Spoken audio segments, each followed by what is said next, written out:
Welcome back, family. We got everybody here again this week. We got ourselves a little Squeak. We got ourselves a little Cassie. And they're eager to tackle this week's episode, Fizbo, episode 109. Guys, this was a fan favorite. This ends up on a lot of favorite lists. This was an excellent episode, and it is because of Eric's special talent that he is actually a clown. To be specific, he is a August clown, which is the type of clown he is. And to be a clown, there is a book or a registry where you register your face, your paint, and that becomes your clown. Something to that effect. Again, like I said in previous episodes, when you're a prop man, you start to learn a little bit about everything, and being a clown is near and dear to Eric's heart. He is very passionate and in support of, I believe it's called clowning. I could be wrong, but clowns in general, and Fizbo, of course, is a very, very near and touching subject to him. So, you try to learn as much as you can, but I don't remember too much besides Fizbo, so I'm actually eager to look at this. So let's come inside to this week's episode on Inside the Line, episode 109, Fizbo.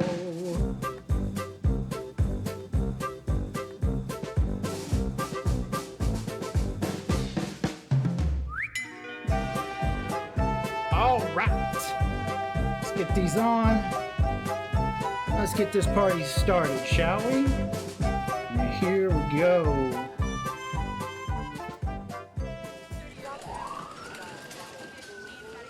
Do we know anything? No, they're in there now with the doctor. We're lucky, though. The paramedics said it could have been a lot worse. My God, how did this even happen? I don't even remember this. There he is. Big day's coming up. What do you want for your birthday? Watts. So we talked before about Greeking product and stuff like that. Also, we have product made. And we talked, I think, before about sending it out to houses. ISS, Earl Hayes, Hand Prop Room. These houses that make products. One of the products they make, I believe this is ISS, is cereal boxes. So you'll see Watts cereal. Most likely we hid it behind the plant. One, to get it out of the way of Claire. Two, so it's not completely center frame. But three, a lot of times people think that the box looks fake, and so they hide it. Some boxes look better than others. Some products look better than others, not just cereal, but as we go deeper into the episodes, we'll point out more stuff. But yeah, so when we talk about making it ourselves or sending it out, this box was definitely sent out and something that we have made because we don't want to use Frosted Flakes because we don't want to have to buy Frosted Flakes, the name, or Disney is notorious, even if it's being used, it's called in passing, I think. I'll work on that, and we'll talk about it later when it becomes more important. But yeah, so you don't want to buy real products because it's also a clearance issue. You have to go through clearance and be like, they want to know how you're using the product, if there's being a joke being made about the product, or if it's just, in passing and it's just there, but there still has clearance issues and people just don't want to do it. So you just put fake boxes in there. Big dog? It's okay. Since the late 30s, I'd say most people. You know what? We haven't gotten Luke a present yet. Maybe a clown. There's the ever-present. President Cameron, if Phil and ever-present. When we didn't have Lily on set, then we had to have the baby monitor, and the baby monitor had to be in a spot that it was able to be seen, and as you can see right there. So any scene that was in the boys' house that didn't involve Lily, we wanted the baby monitor in evidence, so it didn't look like they were awful parents. Who throws a party it without didn't a look clown? like we just Since the forgot late she 30s, existed, I'd say most people. which You some know what? TV shows We do. haven't gotten Luke a present yet. Maybe a Aren't we? clown. Excellent I couldn't job get by our Luke out of my mind. set deck department, who I know I made. Does not breathe fire. when Well, you then we're back to square one, aren't we? when you work in set deck, you are either ahead or behind company, unless you're the on-set dresser who is with company the whole time. What does that mean? That means that if we're shooting this scene today, that means they're there early, since it's balloons and stuff, they're there early in the morning, and they're getting this all set up before we even show up to work. Banners are hung, bouncy house, balloons all being blown up and and put in different places, and it's all set up by the time we get there. And then once we arrive, they're gone. They are off to the next set to either dress the set that's going to happen tomorrow or later that day, or they're going back to strike the set that we shot yesterday. So if this happened on a Tuesday and then Wednesday morning, they're here, they're striking it, or they're striking it at the end of the day if it's stuff that can't be left outside. The reason I bring this is up because set deck is an awesome department that never gets enough credit. There's times on shows where people will be like halfway through the season and not know who the set dressers are because you just don't see them. They're not around a lot. But the work they do is obviously key, but it's also excellent. Like, this party looks great. That whole front is completely filled out and looks spectacular, and that's because of your set decorator and your set dressers, and your production designer, your art director, things like that. But they never get shouted out enough, and I can't speak highly enough of their work. And so that's what we're doing here, because look how awesome that party looks. I couldn't get Luke out of my mind. I know I made a promise to Mitchell, but some things are bigger than promises. Fizbo would be at that party. Hello, old friend. Hello, old friend.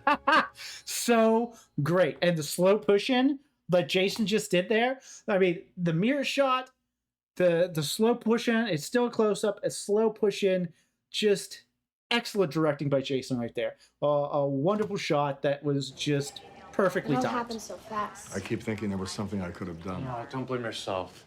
Who could have possibly seen it coming? Honey, let me know if you get low on supplies. I'll make a quick run back to the 1950s for you. Again? Seriously? Zip line, guys, just some ropes. All right. So, on a set,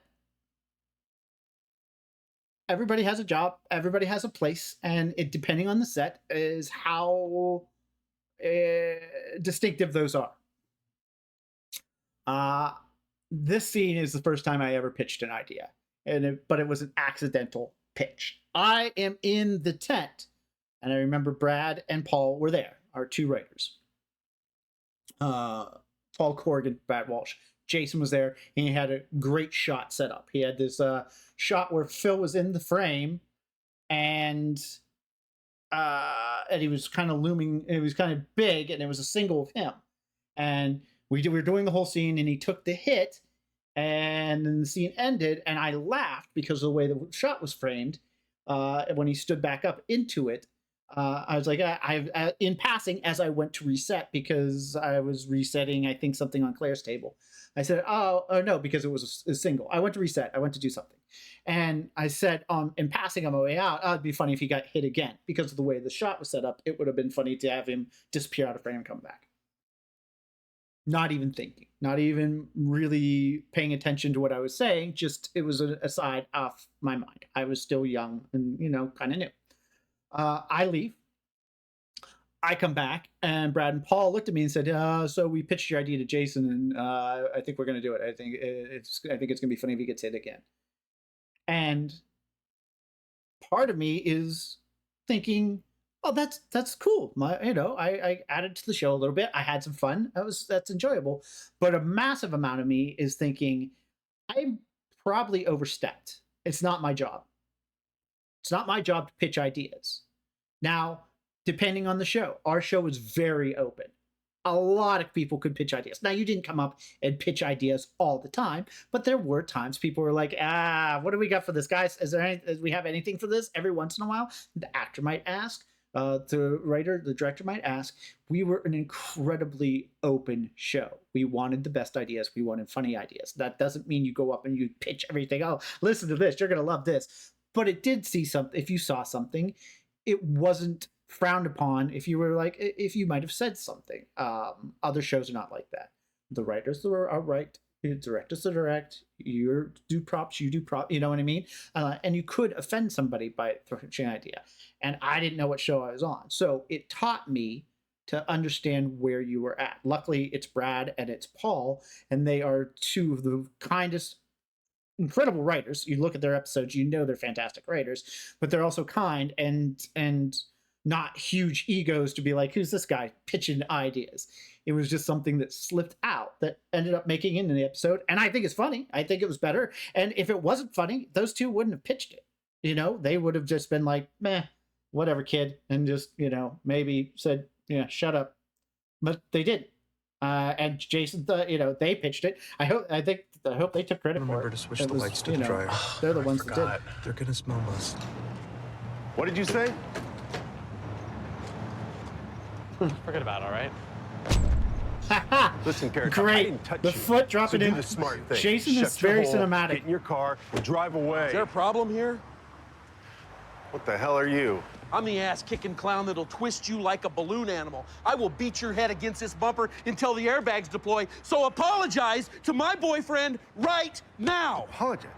Boyfriend? Apologize! Okay. I'm sorry.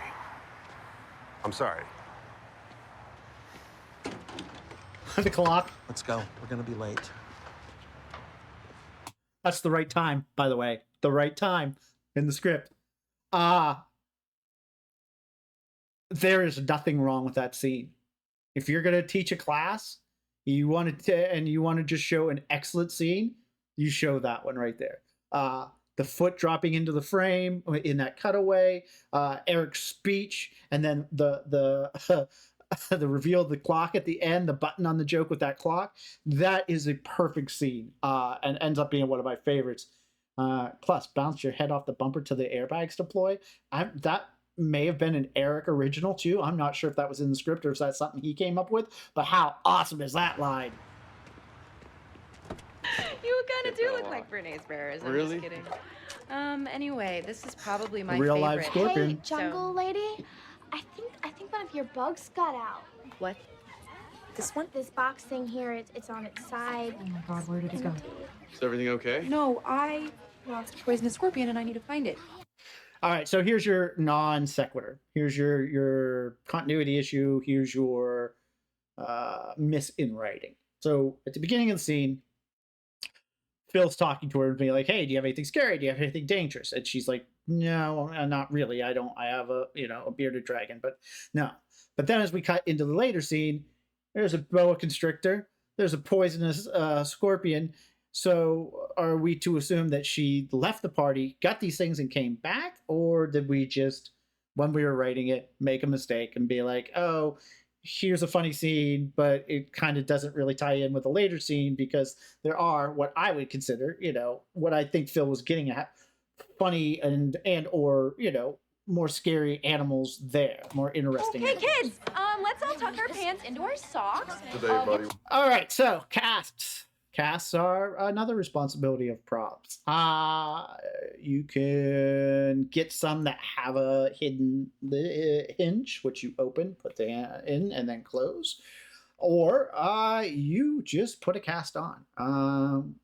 I, later in my time, had a prop master that did 15 years on ER. So he knew how to do a lot of medical things, and one of them was cast. So whenever we had a cast in later years, we just put them on, and you get yourself a cast off and cut them off at the end of the day. And then if it's a 2-day or a 3-day, you just redo them every single day. Once in a while, if you're very good and you cut very, very thinly on the backside of it, so camera probably can't see it, you might be able to open it so they pull their hand out and then close it and glue it shut that day. But most of the time we just put it back on. I want to say this one looked like maybe it's a slip-on. That's the third thing. It's a cast that's already done. But if the actor's hand's small enough, you can slip it on and slip it off, which I think is what we've done on this one with. We'll try again with next Nolan. year. Are you kidding? This was the best birthday ever. What? I Got him out.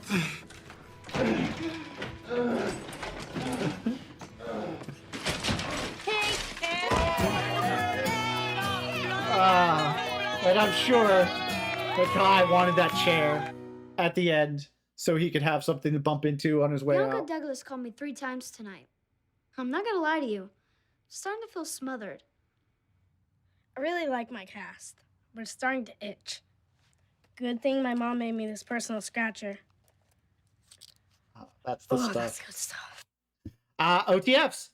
More OTFs on the fly interviews that I had completely forgotten that are not in their normal spots. You know, Rico's was, but Luke, this is Luke's room, right? So completely forgot that we did an OTF here. So there's John Harrington's name. That's the man who hired me. If another woman is messing with your man, you have to get And that's proactive. there's I don't Haley's care how room. pretty she is or how many stupid reptiles she has. She tries Oh, to that's take right, because what's the mine. scorpion's in the background. Girlfriend's gonna get stung.